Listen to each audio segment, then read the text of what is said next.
Hello students, आप सबका बहुत बहुत स्वागत है एमबीसी नर्सिंग क्लासेस में।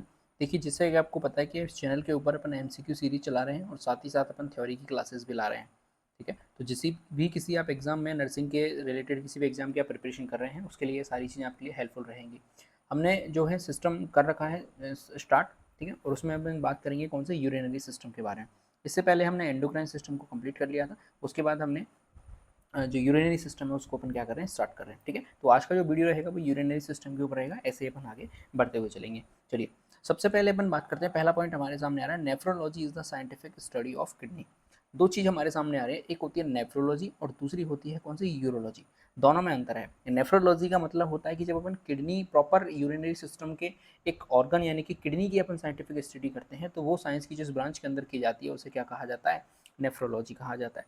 दूसरी बात करते हैं अपन किसकी, यूरोलॉजी के बारे में। यूरोलॉजी होती है साइंटिफिक स्टडी करना मेल और फीमेल यूरिनरी सिस्टम के बारे में। और दूसरी हम बात करें तो मेल रिप्रोडक्टिव सिस्टम के बारे में। ठीक है, यानी कि यूरोलॉजी के अंदर अपन कंप्लीट यूरिनरी सिस्टम की बात करते हैं जो मेल और फीमेल के अंदर पाया जाता है, लेकिन नेफ्रोलॉजी के अंदर हम केवल और केवल किडनी की बात करते हैं, किडनी की साइंटिफिक स्टडी करते हैं। अब देखिए, इसमें एक और चीज़ लिखी हुई है, मेल रिप्रोडक्टिव सिस्टम की स्टडी किसके अंदर की जाती है, यूरोलॉजी के अंदर की जाती है। यानी कि जिस ब्रांच के अंदर अपन यूरिनरी सिस्टम की स्टडी करते हैं उसी के अंदर मेल रिप्रोडक्टिव सिस्टम की स्टडी भी करते हैं। ऐसा क्यों होता है, क्योंकि जो मेल का यूरिनरी सिस्टम होता है उसके साथ अटैच होता है कौन, मेल का रिप्रोडक्टिव सिस्टम भी। लेकिन हम फीमेल की बात करें तो उनका जो यूरिनरी सिस्टम होता है वो अलग होता है, और जो उनका रिप्रोडक्टिव सिस्टम होता है वो क्या होता है, अलग होता है। लेकिन मेल का जो रिप्रोडक्टिव सिस्टम है वो साथ के साथ किसके साथ जुड़ा हुआ होता है, उनके यूरिनरी सिस्टम के साथ भी जुड़ा हुआ रहता है। ये दोनों में अंतर है। ठीक है, चलिए आगे बात करते हैं। The urinary system is one of the major excretory system of body consist of following structure. यानी कि हम बात कर रहे हैं कि जो यूरिनरी सिस्टम है एक मेजर एक्सक्रीटरी सिस्टम है हमारी बॉडी का, जो निम्न स्ट्रक्चर से यानी कि निम्न संरचनाओं से मिलकर बना हुआ होता है। यहाँ पे एक चीज़ लिखी हुई है, देखिए कि मेजर एक्सक्रीटरी सिस्टम, इसका मतलब क्या है कि ये मेजर एक्सक्रीटरी सिस्टम है। इसके अलावा भी बहुत सारे एक्सक्रीटरी सिस्टम है जो हमारी बॉडी के अंदर काम करते हैं, जिसमें हम बात कर लें किसकी, लंग्स के बारे में। तो लंग्स से जो CO2 है वो बाहर निकलती है, ये भी क्या हो रहा है, एक प्रकार का एक्सक्रीशन हो रहा है। स्किन से हमारे स्वेट निकलता है, पसीना निकलता है, ये भी क्या है, एक प्रकार का एक्सक्रीशन है। लेकिन हम यहाँ पे बात कर रहे हैं किसके बारे में, मेजर एक्सक्रीटरी सिस्टम के बारे में। यानी कि हम जो ज़्यादातर जो हमारी बॉडी से एक्सक्रीटरी प्रोडक्ट निकलते हैं वो इस एक्सक्रीटरी सिस्टम से बॉडी के द्वारा बाहर फ्लश आउट किए जाते हैं। ठीक है, तो देखिए जो यूरिनरी जो सिस्टम है या फिर हम बात करें एक्सक्रीटरी सिस्टम है वो किन किन चीज़ों से मिलकर बना हुआ होता है। तो सबसे पहले हमारे जो इसकी मेन स्ट्रक्चर होती है वो होती है किडनी। किडनी नंबर में होती है कितनी, दो, जिनका मेन फंक्शन क्या होता है, यूरिन का फॉर्मेशन करना। ठीक है, दूसरे नंबर पर आता है हमारे सामने दो यूरेटर होते हैं जो क्या करते हैं, convey urine from kidney to bladder. जो यूरिन किडनी के अंदर बना है उस किडनी से लेके उस यूरिन को कहाँ लाया जाता है, ब्लैडर के अंदर लाया जाता है। दूसरी बात करें तो ब्लैडर होता है क्या, एक, ब्लैडर नंबर में कितना होता है, एक होता है, जो कि क्या करता है, यूरिन को टेम्पररीली कलेक्ट करता है और उसको स्टोर करके रखता है। चौथी बात करते हैं अपन, चौथा स्ट्रक्चर है इसके साथ यूरेथ्रा, जो कि कितना होता है, एक होता है। ये क्या करता है, ब्लैडर से कन्वे करता है यूरिन को एक्सक्रीटरी यानी कि बॉडी से बाहर फ्लश आउट कर देता है। तो इन चार स्ट्रक्चर से मिलकर क्या बनता है, यूरिनरी सिस्टम बनता है। मैं यहाँ पे छोटा सा आपके सामने बना के दिखाता हूँ। देखिए, ये क्या है, किडनी है जो कि बीन शेप होती है। इनसे छोटी छोटी नलियाँ निकलती हैं। इन नलियों को क्या कहा जाता है, इन नलियों को यूरेटर कहा जाता है। ये दोनों यूरेटर एक पान शेप या फिर मैं बात करूँ कुछ ऐसे ट्रायंगुलर शेप के एक स्ट्रक्चर में जाके मिलती हैं, जिसे अपन क्या कहते हैं, ब्लैडर कहते हैं। और ब्लैडर आगे चल के यूरेथ्रा के द्वारा हमारी बॉडी से बाहर निकलता है। और ये क्या करता है, जो ब्लैडर के अंदर यूरिन आया था, जो किडनी से मिलके आया था, उस किडनी से निकल के जो ब्लैडर के अंदर यूरिन एकत्रित हुआ है, इकट्ठा हुआ है, उसको बॉडी से फ्लश आउट करता है यूरेथ्रा। ठीक है, आगे बढ़ते हैं। देखिए, अदर एक्सक्रीटरी सिस्टम या फिर ऑर्गन, यानी कि अभी मैंने आपको बताया था कि ये तो मेजर एक्सक्रीटरी सिस्टम है। इसके अलावा भी हमारी बॉडी के अंदर कुछ एक्सक्रीटरी सिस्टम होते हैं या फिर कुछ एक्सक्रीटरी ऑर्गन होते हैं, जिसमें सबसे पहले होता है क्या, GIT, जिसे अपन क्या कहते हैं, गैस्ट्रो इंटेस्टिनल ट्रैक कहते हैं, जो फीकस का क्या करता है, एक्सक्रीशन करता है। दूसरी बात करते हैं अपन, दूसरा क्या है, तो लंग्स हैं जो कि CO2 यानी कि कार्बन डाइऑक्साइड का एक्सक्रीशन करते हैं। तीसरे नंबर पर आती है हमारे सामने स्किन, जिसे अपन क्या कहते हैं, त्वचा कहते हैं, जो कि पसीने के द्वारा बॉडी से हमारे गंदगी होती है या फिर कोई टॉक्सी पदार्थ होते हैं उनको बॉडी से बाहर निकालती है। अगला आता है हमारे सामने मेजर जो एक्सक्रीटरी सिस्टम में हमारे काम करता है, वो कौन सा होता है, लीवर होता है। ये हमारी बॉडी के अंदर कोई हैवी मेटल्स आ गया, हमने कोई ड्रग कंज्यूम करी और वो हमारी बॉडी के काम के नहीं है, तो उसको भी फ्लश आउट करना हमारी बॉडी से। कोई हैवी मेटल आ गया जो हमने डाइट के अंदर ले लिया गलती से, तो उसको बॉडी से फ्लश आउट करना। इसके अलावा टॉक्सिन्स जो हमारी बॉडी के अंदर बनते हैं मेटाबॉलिज्म के बाद, उनको भी बॉडी से फ्लश आउट करना क्या कहलाता है, कौन करता है, लीवर ये सारा काम करता है। और किसके थ्रू करता है, तो ये बाइल के थ्रू ये काम करता है। चलिए, आगे हमारा इंपॉर्टेंट पॉइंट आ रहा है फंक्शन ऑफ यूरिनरी सिस्टम और किडनी, यानी कि किडनी के फंक्शन की बात कर लें या फिर हम यूरिनरी सिस्टम के फंक्शन की बात कर लें कि आखिर ये फंक्शन किस प्रकार से करता है। तो सबसे पहला जो इसका फंक्शन होता है वो चीज़ देखिए, सबसे पहला फंक्शन है इसका क्या, एक्सक्रीशन ऑफ वेस्ट प्रोडक्ट, यानी कि जो वेस्ट प्रोडक्ट हमारी बॉडी के अंदर फॉर्म हुए हैं, जो बने हैं, उनको हमारी बॉडी से फ्लश आउट करना, उनको एक्सक्रीट करना हमारी बॉडी से। ठीक है, देखिए किडनी क्या करती है, एक्सक्रीट करती है वेस्ट प्रोडक्ट्स को, जिसके अंदर होता है अमोनिया, यूरिया। ठीक है, अमोनिया और यूरिया है, ये कैसे बनते हैं, तो ये मेटाबॉलिज्म के बाद बनते हैं। जब प्रोटीन का मेटाबॉलिज्म होता है, प्रोटीन का डाइजेशन होता है, तो आपको पता है प्रोटीन जो है वो अमीनो एसिड से मिलकर बनी हुई होती है। ठीक है, और अमीनो एसिड क्या बनाते हैं, प्रोटीन बनाते हैं। तो जब इनका मेटाबॉलिज्म होता है तो ये किसके अंदर कन्वर्ट हो जाते हैं, यूरिया के अंदर कन्वर्ट हो जाते हैं, अमोनिया के अंदर कन्वर्ट हो जाते हैं। इसके बाद बात करते हैं तो यूरिक एसिड बनता है एक हमारी बॉडी के अंदर, जो कि क्या है, टॉक्सिन है या फिर वेस्ट प्रोडक्ट है। ये किसके मेटाबॉलिज्म के बाद बनता है, तो ये न्यूक्लिक एसिड के मेटाबॉलिज्म के बाद बनता है, जिसमें कौन आते हैं, डीएनए आता है और आरएनए आता है। इसके बाद जो वेस्ट प्रोडक्ट बनता है वो कौन सा होता है, क्रिएटिनिन होता है। ये फॉस्फो जो क्रिएटिन है हमारी मसल्स फाइबर्स के अंदर पाई जाती है, उनके मेटाबॉलिज्म के बाद क्या बनती है, क्रिएटिनिन बनती है। ये भी क्या है, एक प्रकार का बेस प्रोडक्ट है। आगे बात करें तो एक बिलीरुबिन होता है, जो भी क्या है, एक प्रकार का बेस प्रोडक्ट होता है। ये क्या है, तो जो हीमोग्लोबिन है, ठीक है, आरबीसी के अंदर जो हीमोग्लोबिन पाया जाता है उसका डिस्ट्रक्शन होता है, और डिस्ट्रक्शन होने के बाद उसको किसके अंदर कन्वर्ट कर दिया जाता है, बिलीरुबिन के अंदर कन्वर्ट कर दिया जाता है। बाद में इसको लीवर के अंदर लाया जाता है, लीवर इसको फ्लश आउट करके कहाँ भेज देता है, ब्लड के अंदर, किडनी से होकर इसको क्या कर दिया जाता है, बॉडी से एक्सक्रीट कर दिया जाता है। ठीक है, इसके अलावा बात करें तो देखिए किडनी इसका सबसे जो मेन फंक्शन है वो कौन सा है, बॉडी से एक्सक्रीशन करना वेस्ट प्रोडक्ट का। दूसरा इंपॉर्टेंट रोल आता है इसका या फिर इंपॉर्टेंट फंक्शन आता है वो कौन सा है, प्रोडक्शन ऑफ हार्मोन, यानी कि किडनी कुछ हार्मोन्स का प्रोडक्शन भी करती है, जो कि हमारी बॉडी के लिए बहुत ही इंपॉर्टेंट होते हैं। वो कौन कौन से हैं, देखिए hormones produce by kidney are erythropoietin. पहले नंबर पर आता है कौन सा, इरिथ्रोपोइटिन हार्मोन है, जो कि किडनी के द्वारा प्रोड्यूस किया जाता है।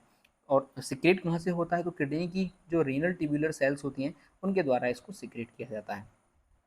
दूसरे नंबर का जो हार्मोन आता है वो कौन सा आता है, रेनिन आता है, जो कि सिक्रेट होता है जक्स्ट्रा ग्लोमेरुलर सेल्स के द्वारा, जो कहाँ पाई जाती हैं, सॉरी, जो कि वॉल ऑफ एफरेंट एट्रियोल के अंदर पाई जाती हैं। इसके बाद बात करें तो 125 डाई हाइड्रोक्सी कॉलीकैल्सीफेरॉल, इसका भी सिक्रेशन करती है कौन, किडनी। तो ये तीन हार्मोन जो कि आपको बहुत ही इंपॉर्टेंट है, ध्यान रखना है। पहला है इरिथ्रोपोइटिन, किसके द्वारा सिक्रेट होता है, ये भी आपको ध्यान होना चाहिए, रीनल ट्यूबुलर सेल्स के द्वारा। दूसरे नंबर पर है रेनिन, जो कि सिक्रेट होता है किसके द्वारा, जी सेल्स के द्वारा, जिसे अपन शॉर्ट फॉर्म के अंदर भी कह रहे हैं जक्स्ट्रा ग्लोमेरुलर सेल्स। इसके बाद बात करते हैं तो लास्ट होता है 125 डाई हाइड्रोक्सी कॉलीकैल्सीफेरॉल। ये तीन हार्मोन का प्रोडक्शन कौन करता है, किडनी करती है।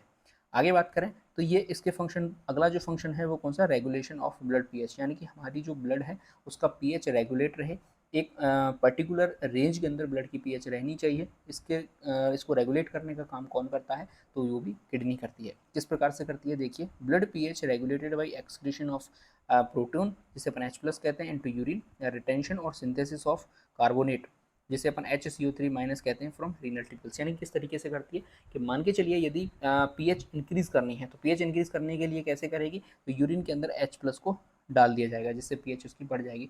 और यदि पीएच को कम करना है, सॉरी, यदि पीएच को कम करना है तो उसके अंदर क्या डाल दिया जाएगा, H+ डाल दिया जाएगा। और यदि पीएच को कम करना है, सॉरी बढ़ाना है पीएच को, तो क्या किया जाएगा, रिटेंशन किया जाएगा या फिर सिंथेसिस किया जाएगा किसका, कार्बोनेट आयन का। ठीक है, और ये किससे होता है, रीनल ट्यूब्यूल्स के द्वारा होता है। अगले नंबर पर हमारे सामने आते हैं जो फंक्शन है मेन, वो कौन सा है, regulation of electrolyte and blood osmolarity, यानी कि हमारा ब्लड है उसके अंदर इलेक्ट्रोलाइट्स पाए जाते हैं, हमारी बॉडी के अंदर इलेक्ट्रोलाइट्स पाए जाते हैं, उनका भी रेगुलेशन कौन करता है, तो ये किडनी है, ये सारे काम करती है। इसके अलावा जो ब्लड के अंदर ऑस्मोलैरिटी पाई जाती है, कि हमारे ब्लड का जो ऑस्मोटिक प्रेशर है वो मेंटेन रहे, उसको भी कौन रेगुलेट करता है, तो ये किडनी रेगुलेट करती है। किस प्रकार से करती है, देखिए kidney maintains homeostasis of sodium, potassium, calcium, phosphate, calcium plus plus, sorry यहाँ पे कैल्शियम नहीं, ये क्या है, क्लोरीन है, क्लोरीन, फॉस्फेट और कैल्शियम प्लस आयन, इन सब के द्वारा इसको होम्योस्टेसिस किया जाता है, किसका, हमारे ब्लड का। ठीक है, आगे बात करते हैं, it also maintain constant blood osmolarity, यानी कि हमारे ब्लड की ऑस्मोलैरिटी को भी क्या करती है, कांस्टेंट मेंटेन करके रखती है। अब देखिए ऑस्मोलैरिटी का मतलब क्या होता है, total number of dissolve particle पर लीटर ऑफ सॉल्यूशन। ऑस्मोलैरिटी का मतलब क्या होता है कि 1 लीटर सॉल्यूशन के अंदर कितने नंबर ऑफ पार्टिकल उससे डिजोल्व होते हैं। आगे बात करें क्लोज टू, ऑस्मोलैरिटी होती कितनी है ब्लड की, देखिए वो भी यहाँ पे दी गई है, तो लगभग होती है 290 मिलियन मिलियंस मोल पर लीटर, यानी कि 1 लीटर के अंदर लगभग 290 मिलियंस मोल पाए जाते हैं। ठीक है, ये क्या है, ऑस्मोलैरिटी है ब्लड की। इसको कांस्टेंट बनाए रखने का काम कौन करता है, तो वो भी किडनी करती है। आगे देखिए, regulation of blood volume and BP, यानी कि हमारे ब्लड का वॉल्यूम है वो भी रेगुलेट रहे, साथ ही साथ जो हमारी बॉडी के अंदर ब्लड प्रेशर है वो भी रेगुलेट कर रहे। ये भी कौन करता है? तो ये भी किडनी करती है। देखिए, बाई कंजर्विंग और elimination of water and sodium in the urine by secreting renin, यानी कि रेनिन का सिक्रेट करती है, जिसके द्वारा वाटर को यदि रिटेंशन करना है या वाटर का एलिमिनेशन करना है, इसके द्वारा ब्लड वॉल्यूम को रेगुलेट किया जाएगा, और सोडियम को रखना है या फिर सोडियम को बाहर निकालना है, इसके द्वारा भी ब्लड प्रेशर को क्या किया जाता है, ब्लड वॉल्यूम और ब्लड प्रेशर को रेगुलेट करने का काम किया जाता है। ठीक है, तो ये बेसिक बातें हमने कर ली किसके बारे में, यूरिनरी सिस्टम के बारे में, और यूरिनरी फंक्शन की भी हमने बात कर ली। आगे हमारे सामने इंपॉर्टेंट चीज़ आ रही है, वो कौन सी, यूरिनरी सिस्टम का एक पार्ट आ रहा है, या फिर हम बात करें यूरिनरी सिस्टम का एक ऑर्गन है जिसकी हम बात करेंगे, जो कि मेन ऑर्गन होता है यूरिनरी सिस्टम का, वो कौन सा है, किडनी। ठीक है, किडनी की हम सबसे पहले बात करते हैं। तो पहले नंबर पर किडनी की आ रही है लोकेशन, कि आखिर किडनी कहाँ पाई जाएगी। यदि हमें किडनी को देखना होगा तो उसकी लोकेशन हमें कहाँ मिलेगी, तो देखिए, it situated on either side of vertebral column from T12 से लेके L3 तक, यानी कि हम बात करें तो ये वर्टिब्रल कॉलम के दूसरी तरफ पाई जाती है, T12 से लेके L3 की तरफ, बिलो द डायफ्राम, डायफ्राम के नीचे, बिहाइंड द पेरिटोनियम, पेरिटोनियम के पीछे पाई जाती है, इसलिए इसे क्या कहा जाता है, रेट्रो पेरिटोनियल ऑर्गन कहा जाता है। Between the level of 11th और 12th पेयर ऑफ रिप्स, यानी कि हम बात करें तो जो 11th नंबर की पेयर रिप्स होती हैं, या फिर 12th नंबर की जो पेयर ऑफ रिप्स होता है, उसके बीच में कहीं ये हमें देखने को मिल जाती है। आगे बात करें, जो राइट किडनी होती है वो सिचुएटेड होती है थोड़ी सी नीचे, बजाय किसके, लेफ्ट किडनी के। क्यों? क्योंकि जो राइट साइड है वहाँ पे क्या पाया जाता है, लीवर पाया जाता है, लीवर को भी बॉडी के अंदर जगह चाहिए, तो उसके लिए जो राइट वाली किडनी होती है वो थोड़ी सी हमारी बॉडी के अंदर नीचे पाई जाती है, बजाय किसके, लेफ्ट वाली के। अब देखिए, कुछ और ग्रॉस फीचर्स हैं किसके, किडनी के, वो कौन कौन से हैं। तो हम शेप की बात कर लें, इंपॉर्टेंट चीज़ है, तो शेप कैसी होती है, इसकी बीन शेप होती है, जैसे सेम का बीज होता है, बिल्कुल कुछ इस तरीके की इसकी शेप हमें देखने को मिलती है। आगे बात करें यदि हम इसके वेट की, इसका वेट कितना होता है, तो 135 से लेकर 150 ग्राम इसका वेट होता है। मेजरमेंट की बात करें तो देखिए 12/6/3 सेंटीमीटर इसका मेजरमेंट होता है। और कलर की बात कर लें तो इसका रेडिश कलर हमें देखने को मिलता है। आगे हम देखते हैं ग्रॉस स्ट्रक्चर ऑफ किडनी कैसा होता है, तो देखिए 3 area of tissue can be seen by naked eye in a longitudinal section of kidney they are, यानी कि जब अपन किडनी का एक एलएस सेक्शन लेते हैं या फिर लॉन्गिट्यूडिनल सेक्शन लेते हैं, तो हमें नेक्ड आई से भी कुछ 3 एरियाज टिश्यू के हमें देखने को मिलते हैं, यानी कि 3 टिश्यूज अलग अलग प्रकार के हमें देखने को मिल जाते हैं। सबसे पहले नंबर पर आता है कौन सा हमारे सामने, फाइब्रस कैप्सूल, या फिर जिसे अपन रीनल कैप्सूल कहते हैं। कैप्सूल का मतलब है बाहर की ये कवरिंग बना रहा होगा। ठीक है, तो देखिए, a layer of connective and fatty tissue surrounding the kidney, यानी कि फाइब्रस कैप्सूल और रीनल कैप्सूल की कोई आपसे पूछे कि ये होता क्या है, तो एक लेयर होती है कनेक्टिव और फैटी टिश्यू की, जो कि सराउंडिंग्स होती है किसके, किडनी के, यानी कि किडनी के चारों तरफ हमें देखने को मिल जाती है। अब बात करें इसका फंक्शन क्या होता है, तो ये क्या करती है, प्रोटेक्ट करती है किडनी को किसी भी ट्रॉमा से, उसकी शेप को मेंटेन करने के लिए, या फिर हम बात करें anchor from surrounding tissue.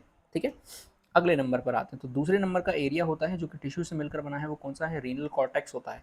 Cortex का मतलब होता है outer layer of an organ, यानी कि कॉर्टेक्स का मतलब क्या होता है, किसी भी ऑर्गन की जो आउटर लेयर होती है उसे अपन कहते हैं कॉर्टेक्स। तो रीनल का मतलब है किडनी से है, तो किडनी के जो आउटर एरिया है या फिर आउटर लेयर है, तो उसे अपन क्या कहेंगे, रीनल कॉर्टेक्स कहेंगे। देखिए, एक लाइट रेड कलर का एरिया होता है, टिश्यूज़ का बना हुआ होता है, जो कैप्सूल और पिरामिड के बीच में कहीं बनता है, जिसे अपन क्या कहते हैं, रीनल कॉर्टेक्स कहते हैं। अभी अपन स्ट्रक्चर के अंदर भी देखेंगे, पहले एक बार देख लेते हैं। Portion of cortex between renal pyramids are called renal column, या फिर कॉलम ऑफ क्या, बर्टन, यानी कि कॉर्टेक्स और रीनल पिरामिड के बीच में एक पोर्शन पाया जाता है, जिसे अपन क्या कहते हैं, रीनल कॉलम कहते हैं, या फिर कॉलम ऑफ बर्टन कहते हैं। रीनल जो कॉर्टेक्स है ये किससे मिलकर बना है, तो ग्लोमेरुलस इसके अंदर पाया जाता है, और कॉन्वुलेटेड ट्यूब्यूल्स नेफ्रॉन की हमें देखने को मिल जाती हैं।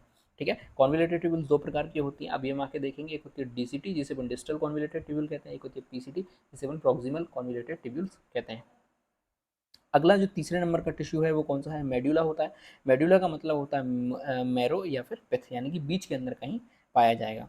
देखिए, deep dark brown area called medulla, कुछ डार्क ब्राउन कलर का डीप डार्क ब्राउन कलर का एरिया रहेगा, जिसे अपन क्या कहेंगे, मेड्यूला कहेंगे। मेड्यूला कैसे बनता है, तो देखिए 8 से 18 कोन शेप के रीनल पिरामिड्स मिलके क्या बनाते हैं, मेड्यूला बनाते हैं। ये चीज़ आप ध्यान रखिएगा, यहाँ से भी क्वेश्चन बन सकता है कि कितने जो कौन शेप के रीनल पिरामिड्स मिलकर क्या बनाते हैं, मेड्यूल बनाते हैं, तो 8 से 18 के करीब बनते हैं। आगे बात करें, देखिए द एपेक्स, जो कि क्या होता है, नैरोड एंड होता है towards renal pelvis called renal papilla, जिसे अपन क्या कहते हैं, रीनल पेपिला कहते हैं। रीनल पेल्विस क्या है, एक फनल शेप स्ट्रक्चर है, जो कि कैसे एक्ट करती है, receptacle of the urine form by the kidney renal pelvis जो है होल्ड कर सकती है 3 से 5 ml यूरिन को, and it wall contain smooth muscles and line with transitional epithelium. इसकी जो वॉल होती है उसके अंदर स्मूथ मसल्स पाई जाती है और वो लैंड होती है किसके द्वारा, ट्रांजिशनल एपिथेलियम के द्वारा। आगे देखिए जो रीनल कॉर्टेक्स है और रीनल प्लामिड्स है ये क्या होते हैं, रीनल मेडुला के अंदर होते हैं, जिन्हें अपन क्या कहते हैं, रीनल पेरेन्काइमा कहते हैं, जो इसका फंक्शनल पार्ट होता है किसका, किडनी का। यानी कि कोई आपसे पूछे कि किडनी का फंक्शन पार्ट कौन सा है, तो जैसे तो कौन सा होता है, रीनल पेरेन्काइमा होता है। आगे बढ़ते हैं, रीनल पेरेन्काइमा जो है हर किडनी के अंदर लगभग 1 से 1.3 मिलियन माइक्रोस्कोपिक फंक्शनल यूनिट हुई है किडनी की, जिसके अंदर जैसे अपन क्या कहते हैं, नेफ्रॉन कहते हैं। आगे बढ़ते हैं, the number of nephron start to decrease after 45 to 50 years at the rate of 1% per year. बहुत ही इंपॉर्टेंट लाइन है, आप ध्यान रखिएगा कि जो नेफ्रॉन्स का नंबर होता है वो 50 से 45 साल की एज आने के बाद लगभग 1% पर साल के हिसाब से घट जाता है। अब यहाँ पे अपन क्या देख लेते हैं, एक बार स्ट्रक्चर देख लेते हैं किडनी की। तो ये आपको किडनी की क्या दिखाई दे रही है, LS दिखाई दे रही है, यानी कि लॉन्गिट्यूडनल सेक्शन आपको दिखाई दे रहा है। अब इसके अंदर है क्या वो चीज़ आप समझिए। सबसे पहले हमें इसका बाहर का पोर्शन दिखाई दे रहा है, आउटर पोर्शन, जिसे अपन क्या कहते हैं, फाइब्रस कैप्सूल कह रहे हैं। किसी भी ऑर्गन के चारों तरफ कोई लेयर पाई जाती है, उसकी प्रोटेक्टिव लेयर पाई जाती है, जिसे अपन क्या कहते हैं, फाइब्रस कैप्सूल कहते हैं। इसके बाद बात करें तो देखिए रीनल कॉर्टेक्स है, इसके थोड़ा सा अंदर अपन चलेंगे तो क्या मिलेगा हमें, रीनल कॉर्टेक्स मिलेगा। कॉर्टेक्स यानी कि उसकी कवरिंग होती है, आउटर लेयर जो होती है उसे अपन कॉर्टेक्स कहते हैं। इसके बाद बात करते हैं तो किसी भी ऑर्गन का जो मिडिल वाला पार्ट होता है या फिर किसी ऑर्गन का जो फंक्शनल वाला पार्ट होता है उसे अपन क्या कहते हैं, रीनल मेड्यूला कहते हैं। तो वो हमें कहाँ दिखाई देगा, यहाँ पे कुछ दिखाई देगा। इसके बाद बात करते हैं तो अगला पोर्शन आता है कौन सा, रीनल पेपिला। और जो रीनल साइनस है यहाँ पे, ये क्या है, फैट होता है यहाँ पे रीनल साइनस के अंदर। अब रीनल साइनस की बात कर लें तो देखिए ये जो आपको स्ट्रक्चर दिखाई दे रहा है ये क्या है, रीनल साइनस है। आगे बात करते हैं, देखिए रीनल लोब हमें देखने को, एक छोटी छोटी लोब जैसे स्ट्रक्चर बन जाती हैं जिन्हें अपन क्या कहते हैं, रीनल लोब कहते हैं। थोड़ा सा आगे बढ़ें तो देखिए कुछ कॉलम हमें देखने को मिलेंगे जिसे अपन क्या कहेंगे, रीनल कॉलम कहेंगे। फिर हम बात करें तो एक माइनर कैलिक्स देखने को मिलेगी, एक मेजर कैलिक्स हमें देखने को मिलेगी। अब यहाँ पे इंपॉर्टेंट चीज़ है कि ये तो है आर्टरी, ठीक है, ये क्या है, आर्टरी किडनी के अंदर आ रही है, इसलिए अपन इसे क्या कहेंगे, रीनल आर्टरी कहेंगे। इसके बाद ये जो बीच वाला रीजन है इसे अपन क्या कहेंगे, रीनल पेल्विस कहेंगे। इसके बाद ये वेन है, ठीक है, इसे अपन क्या कहेंगे, रीनल वेन कहेंगे। अब यहाँ पे कुछ पिरामिड शेप की स्ट्रक्चर आपको देखने के मिलेंगे कुछ इस तरीके से, ठीक है। यहाँ पे आप स्ट्रक्चर यहाँ पे देख सकते हैं कुछ इस तरीके से, लगभग आपको 8 से 18 के ये जो पिरामिड्स हैं वो देखने के लिए मिल जाएंगे। 8 से 18 के पिरामिड्स आपको करीब देखने के लिए मिल जाएंगे एक किडनी के लगभग, ठीक है। तो ये क्या है, रीनल पिरामिड्स हैं जो किस पोर्शन के अंदर पाए जाएंगे, रीनल मेड्यूला के अंदर पाए जाएंगे। तो कोई आपसे पूछे कि किडनी का जो फंक्शन वाला पार्ट है वो कौन सा है, तो आपको आंसर देना है रीनल मेड्यूला फंक्शन वाला पार्ट होता है। इसके बाद बात करें तो देखिए ये बाहर निकल रही है, ये यूरेटर है जो कि इसको कहाँ लेके जाएगी, इसके अंदर जो यूरिन फॉर्मेशन हुआ है उसको यूरेटर के अंदर, सॉरी यूरेटर कहाँ लेके जाएगी, उसको ब्लैडर के अंदर लेके जाएगी, ठीक है। चलिए आगे बढ़ते हैं। अब अपन किडनी का माइक्रोस्कोपिक स्ट्रक्चर देखेंगे, जो क्या होता है, नेफ्रॉन होता है। यानी कि कोई आपसे पूछे किडनी की फंक्शनल यूनिट क्या होती है या फिर स्ट्रक्चर यूनिट क्या होती है, तो आपको क्या आंसर देना है, उसकी नेफ्रॉन जो है वो फंक्शनल और स्ट्रक्चरल यूनिट होती है। आगे देखिए नेफ्रॉन्स जो हैं उन्हें क्या कहा जाता है, स्ट्रक्चरल और फंक्शनल यूनिट कहा जाता है किसकी, किडनी की। इंपॉर्टेंट लाइन है, ध्यान रखिए। आगे बढ़ते हैं कि यदि हम हर किडनी की बात करें तो लगभग एक किडनी के अंदर 1 से 1.3 मिलियन नेफ्रॉन्स हमें देखने को मिल जाते हैं। अब अपन नेफ्रॉन्स की स्ट्रक्चर देख रहे हैं तो नेफ्रॉन किस किस चीज़ों से मिलकर बना हुआ होगा, तो देखिए फॉर्म बाय 2 पार्ट्स, यानी कि 2 पार्ट्स मिलकर क्या बनाते हैं, नेफ्रॉन बनाते हैं। सबसे पहले होता है कौन सा, रीनल कार्पोसेल्स, और दूसरा होता है कौन सा, रीनल टिब्यूल्स। यानी कि एक होती है कार्पोसेल्स और दूसरे होते हैं टिब्यूल्स, जिसके अंदर हमें ट्यूब्स जैसे स्ट्रक्चर देखने को मिलती हैं। तो कार्पोसेल्स के अंदर कौन कौन सा आता है, तो सबसे पहले आता है ग्लोमेरुलस और दूसरा आता है कौन सा, बाउमन कैप्सूल। ये काम क्या करता है, तो ये ब्लड प्लाज्मा को फिल्टर करने का काम करता है और बनाता क्या है, फिल्ट्रेट बनाता है। यानी कि आप एक तरीके से समझिए कि जैसे अपन चाय बनाते हैं तो चाय बनाने के बाद एक छलनी लगी हुई है, तो वो जो छलनी है वो कौन सी होती है, ग्लोमेरुलस होती है, ठीक है। इसके बाद क्या हुआ कि छलनी में जो चाय थी वो ऊपर रह गई और ऊपर रह जाने के बाद नीचे क्या निकल गई, चाय निकल गई। तो जो फिल्ट्रेट होता है वो फिल्ट्रेट क्या कहलाता है, ये वो वाली चाय की पत्ती है जो ऊपर रह गई है, जिसे अपन क्या कहते हैं, फिल्ट्रेट कहते हैं। आगे बढ़ते हैं, देखिए अगला होता है कौन सा, रीनल टिब्यूल्स। टिब्यूल्स के अंदर कौन सी आती है, पीसीटी आती है जिसे अपन प्रॉक्सिमल कॉन्विलेटेड टिब्यूल्स कह रहे थे। एक आती है कौन सी, डीसीटी, जिसे अपन डिस्टल कॉन्विलेटेड टिब्यूल्स कह रहे थे। और एक लूप जैसी स्ट्रक्चर आती है जिसे अपन Henle of loop of Henle कहते हैं, क्योंकि हेनले ने सबसे पहले इसको खोजा था। इनका काम क्या होता है, तो इनका काम होता है जो फिल्ट्रेट है या फिर जो फ्लूइड है उसको फिल्ट्रेट करने का काम करता है और उसको पासेस थ्रू, यानी उसको आगे बढ़ाते थे, जिससे वो कलेक्टिंग टिब्यूल्स के अंदर चला जाता है और वहाँ से उसको यूरेटर के अंदर पास आउट कर दिया जाता है। आगे बढ़ते हैं, देखिए रीनल कार्पोसेल्स जो एक टिनी बॉडी होती है, डायमीटर होता है उसका लगभग 200 माइक्रोमीटर। ये दो पोर्शन से मिलकर बनी हुई होती है। तो इसके दो पोर्शन कौन कौन से हैं? देखिए, सबसे पहले होता है ग्लोमेरुलस, जो कि एक तरीके से छलनी का काम करता है। ग्लोमेरुलस क्या है? तो ग्लोमेरुलस एक नेटवर्क है लगभग 50 ब्लड कैपिलरीज का, जिन्हें अपन क्या कहते हैं? ग्लोमेरुलर कैपिलरीज कहते हैं। ये कैपिलरीज कैसे बनती हैं? तो फ्रीक्वेंट डिवीजन ऑफ एफरेंट आर्ट्यूल, यानी कि जो एफरेंट आर्ट्यूल्स आ रही थी उनके अंदर फर्दर डिवीजन हो जाता है। फर्दर डिवीजन होने के बाद ये छोटी छोटी कैपिलरीज के अंदर कन्वर्ट हो जाती हैं। तो एक तरीके से आप बिल्कुल छलनी जैसी संरचना इसको समझ सकते हैं। जैसे छलनी के अंदर छोटे छोटे तार होते हैं और तार आपस में जुड़ के क्या बनाते हैं? एक स्ट्रक्चर बनाते हैं। बिल्कुल ऐसे ही कुछ हमें यहाँ पे संरचना देखने को मिलती है। ये जो कैपिलरीज होती हैं ये लगभग सिंगल लेयर से मिलकर बनी हुई होती हैं एपिथेलियल सेल्स की, और इनके अंदर बहुत सारे पोर्स पाए जाते हैं, छेद पाए जाते हैं, जिनके डायमीटर होता है लगभग 0.1 माइक्रोमीटर। इन्हें अपन क्या कहते हैं? स्लिट पोर कहते हैं, या फिर फेंस्ट्री कहते हैं, या फिर फिल्ट्रेशन पोर भी कह देते हैं। ये यूरिन के फिल्ट्रेशन में क्या करते हैं? हेल्प करते हैं। Glomerular capillaries again unite to form efferent arteriole. वापस से ये जुड़ जाती हैं और जुड़ने के बाद क्या बना लेती है? एफरेंट आर्ट्यूल बना लेती हैं। इनका जो डायमीटर होता है वो एफरेंट आर्ट्यूल से थोड़ा सा कम होता है। इफरेंट आर्ट्यूल अगेन डिवाइड हो जाती है किसमें? Form peritubular capillaries. ये आगे डिवाइड हो जाती है और क्या बना लेती है? पेरीट्यूबुलर कैपिलरीज बना लेती है। तो ग्लोमेरुलस कंप्लीट हो गया। दूसरे नंबर पर आता है हमारे सामने क्या? बोमेन कैप्सूल या फिर ग्लोमेरुलर कैप्सूल। देखिए, एक डबल वॉल कप होता है जो कि सराउंडेड होता है किसको? ग्लोमेरुलर कैपिलरीज को, जो क्या बनाता है? जो किससे मिलकर बना हुआ था? सिंपल स्क्वेमस एपिथेलियम से मिलकर बना हुआ होता है। इसके बाद बात करें तो जो फिल्टर्ड यूरिन होता है जो ग्लोमेरुलर से छन के आया है वो वापस से फिल्टर होता है किसके अंदर? वोमेन कैप्सूल के अंदर, और फिर इसको एंटर किया जाता है किसके अंदर? रीनल टिप्यूल्स के अंदर। ठीक है, तो पहले नंबर पर हमारे सामने कौन सी चीज आई थी? रीनल कार्पसल्स आई थी, दो स्ट्रक्चर बनेगी हमारे सामने। और दूसरे नंबर पर आ गई कौन सी? रीनल टिब्यूल्स आ गई। अब ट्यूब के अंदर सारा काम चलेगा।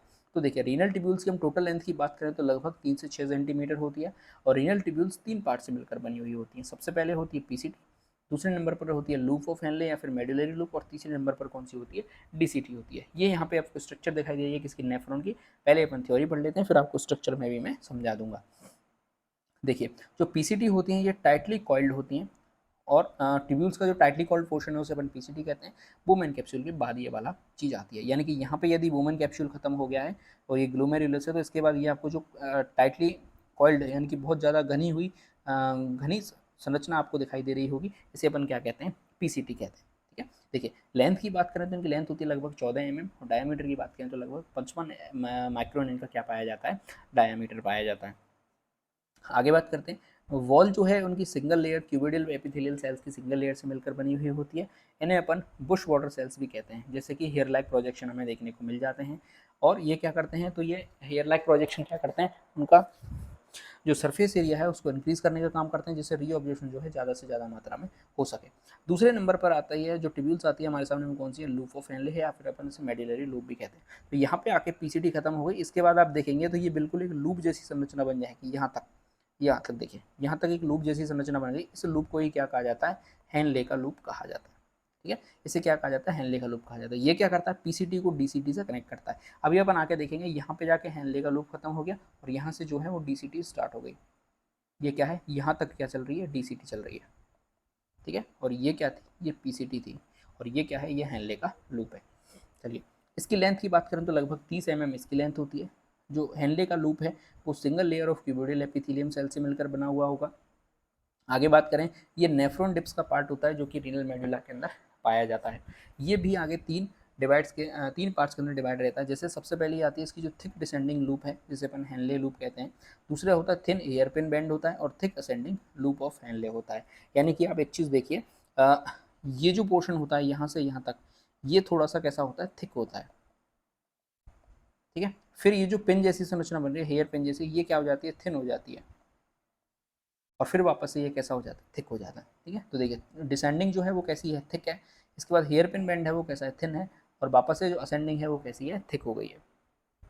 डायमीटर आप देख सकते हैं लगभग 55 माइक्रोमीटर है, फिर 15 माइक्रोमीटर है, और लगभग 30 माइक्रोमीटर इनकी होती है। इसके बाद तीसरे नंबर पर आती है कौन सी जो टिब्यूल्स है? वो कौन सी है? डिस्टल कॉन्वोल्यूटेड टिब्यूल्स, जिसे अपन कहते हैं टीसीटी। डायमीटर की बात करें तो 50 माइक्रोमीटर इसका डायमीटर होता है। लेंथ की बात करें तो 15 mm इसकी लेंथ होती है। ये जो टिब्यूल्स होती हैं ये single layer of cuboidal epithelium cell से मिलकर बनी हुई होती हैं। यदि हम इनकी बात करें तो it also contain principal cell which regulate by ADH to reabsorb water, यानी कि ये इनके अंदर जो प्रिंसिपल सेल्स होती हैं वो एडीएच को रेगुलेट करने का काम करती हैं, क्योंकि एडीएच क्या करता है? वाटर के रीअब्जॉर्प्शन को बढ़ाता है। यदि एडीएच की मात्रा कम हो जाएगी तो वाटर का रीअब्जॉर्प्शन कम हो जाएगा, इसी का कारण है कि जो एल्कोहल कंज्यूम करने वाले लोग होते हैं उनके अंदर एडीएच क्या हो जाता है, कम हो जाता है जब वो एल्कोहल कंज्यूम कर लेते हैं उसके बाद। तो आप देखेंगे कि जो एल्कोहल कंज्यूम करने वाले लोग होते हैं उनके अंदर उनको यूरिन बार बार आता है, इनकी वो यूरिन को बार बार पास आउट करते हैं। आगे देखिए, this segment open into the collecting tubules, यानी कि अब ये जो सेगमेंट होता है कौन सा, पीसीटी का, इसके बाद ये क्या बन गया, हेनले का लूप बन गया, इसके बाद ये क्या बन गया, डीसीटी बन गया, और डीसीटी आगे जाके किसके अंदर खुल जाती है, कलेक्टिंग डक्ट के अंदर खुल जाती है। अभी मैं आपको एक बार पूरा समझा दूंगा किस तरीके से काम चलता है। देखिए, बहुत सारी जो कलेक्टिंग डक्ट्स होती हैं, ये कलेक्टिंग डक्ट आपको कितनी दिखाई दे रही है, एक दिखाई दे रही है। देखिए यहाँ पे अलग डीसीटी खुल रही है, यहाँ पे दूसरी डीसीटी खुल रही है, यहाँ पे दूसरी डीसीटी आ रही है, यहाँ पे एक अलग डीसीटी आ रही है, यहाँ पे एक अलग डीसीटी खुल रही होगी और यहाँ पे एक अलग डीसीटी खुल रही होगी। ठीक है, अब ये एक कलेक्टिंग डक्ट मैंने बताई, ऐसी बहुत सारी कलेक्टिंग डक्ट्स होती हैं जो कि किससे मिलकर बनी हुई होती है, क्यूबोडियल और कॉलम्यूलर एपिथेलियम से मिलकर बनी हुई होती हैं। ये क्या बनाती हैं, एक फॉर्म पेपिलरी डक्ट बनाती हैं, या फिर जो जिसे अपन क्या कहते हैं, सॉरी, जो पेपिलरी डक्ट्स होती हैं, या फिर जिन्हें अपन क्या कहते हैं, पेपिलरी डक्ट्स ऑफ बेरेनी कहते हैं, जो ओपन होते हैं किसके अंदर, पेपिला वाले पोर्शन के अंदर, जो पिरामिड का क्या होता है, एपेक्स वाला पार्ट होता है। यहाँ पे देखिए किडनी के अंदर अपन आते हैं, तो ये जो पिरामिड है इसका जो एपेक्स वाला पोर्शन है, ये वाला, ये वाला, सॉरी ये वाला नहीं, इसकी जो ये वाला पोर्शन, ठीक है, यहाँ पे आके क्या खुलती हैं, ये जो नोच है इसके अंदर खुलती हैं, ये क्या, जो कैपिलरीज होती हैं, ठीक है, कौन सी, ये जो पेपिलरी जो डक्ट होती हैं यहाँ पे आके खुलती हैं, एपेक्स जो पिरामिड का एपेक्स होता है, चोटी होती है, वहाँ पे जाके ये खुलती है, और ये देन इनटू माइनर कैलिक्स के अंदर खुल जाती हैं। यानी कि माइनर कैलिक्स की बात करें तो उनका जो नंबर होता है वो कितना होता है, लगभग 8 से 18 होता है। 3 से 5 माइनर कैलिक्स मिलते हैं आपस में और क्या बना लेते हैं, एक मेजर कैलिक्स बना देते हैं। मेजर कैलिक्स के नंबर की बात करें तो लगभग 2 से 3 मेजर कैलिक्स बन जाते हैं। इसके बाद बात करें, देखिए मेजर कैलिक्स कहाँ खुलते हैं, तो रीनल पेल्विस के अंदर खुलते हैं, हमने भी स्ट्रक्चर के अंदर देख लिया था। इसके बाद हम बात करें जो कलेक्टिंग डक्ट होती है उसकी डायामीटर होता है तो 400 से 200 माइक्रोमीटर उसका डायामीटर होता है, और लेंथ की बात करें तो 20 से 22 mm जो है वो लेंथ होती है किसकी, कलेक्टिंग डक्ट की। और बहुत सारी कलेक्टिंग डक्ट आगे चल के क्या बना लेती हैं, पेपिलरी डक्ट बना लेती हैं, और पेपिलरी डक्ट आगे चल के किसके अंदर खुलता है, मेजर कैलिक्स के अंदर खुलता है, और मेजर कैलिक्स क्या बना लेता है, एक वन मेजर कैलिक्स बना लेता है, और मेजर कैलिक्स जो है रीनल पेल्विस के अंदर जाके खुल जाता है। इसके बाद वो कहाँ चली जाती हैं, यूरेटर के अंदर खुलती हैं, यूरेटर उनको ब्लैडर के अंदर ले जाता है, ब्लैडर उसको यूरेथ्रा के थ्रू बॉडी से बाहर पास आउट कर देता है। तो कुछ इस तरीके से हमारी जो ब्लड है उसका प्योरीफिकेशन होता है। अब अपन बात करेंगे कि यूरिन का फॉर्मेशन किस प्रकार से होता है, तो हम इसकी बात करेंगे नेक्स्ट वीडियो के अंदर कि यूरिन हमारा फॉर्मेशन कहाँ पे होता है। थोड़ा सा मैं आपको बता देता हूँ कि जो यूरिन का फॉर्मेशन होता है वो इसके अंदर होता है, लीवर के अंदर यूरिन का फॉर्मेशन होता है। ठीक है, यूरिया का जो फॉर्मेशन होता है वो लीवर के अंदर होता है, और यूरिन का जो फॉर्मेशन होता है वो कहाँ होता है, किडनी के अंदर होता है। तो ये चीज़ आप ध्यान रखिएगा, अगले वीडियो के अंदर अपन इसको कंप्लीट कर लेंगे। वीडियो आपको अच्छी लग रही है तो लाइक जरूर कर दें, चैनल को सब्सक्राइब जरूर कर दें, देश से प्यार करें, माता पिता से प्यार करें। जय हिंद।